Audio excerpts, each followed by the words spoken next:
Hi guys, T3 days minus Christmas and paalala lang sa inyo, give without expecting anything in return. Kasi in a world that keeps score of who gave what, who owes who deserves my time, my kindness, my effort, talagang nakaka-depress yun kapag ganun ka mag-isip, di ba?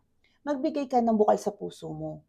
Merong dalawang klase ng giver. Yung isa, mayaman siya. Tapos yung isa naman, generous siya.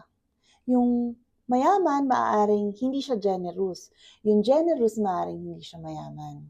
And babalikan natin kung bakit importante yun.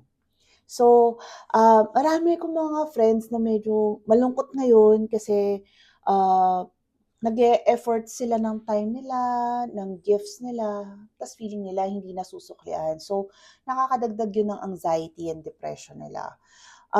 But sometimes when you give, it feels like it just goes away, hindi nasusuklian ng applause, ng validation, and walang return of investment. But here's the truth that no one tells you.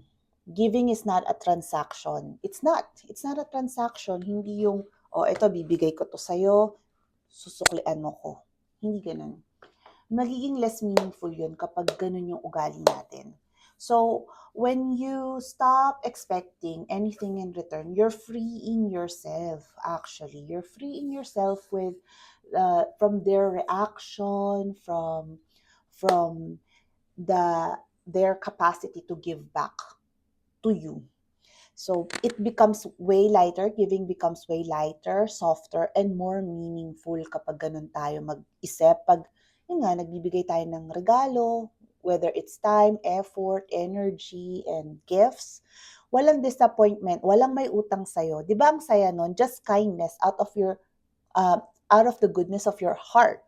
So, yun nga, sinasabi ko kanina, may generous, may rich. It's a reflection of who you are. Kapag nagbigay ka, it's a reflection of who you are. Pwede kang hindi rich, hindi gaanong kayaman, but generous ka. So, yun ang reflection, maalala yun ng tao, mas magiging masarap magbigay at masarap makareceive galing sa'yo. And magiging more meaningful and it feels right pag ganun tayo magbigay. That's where real freedom lives sa ganong klaseng mentality. Kaya guys, please, please, please, guard your heart. Be generous to everyone. Thank you all. Bye-bye.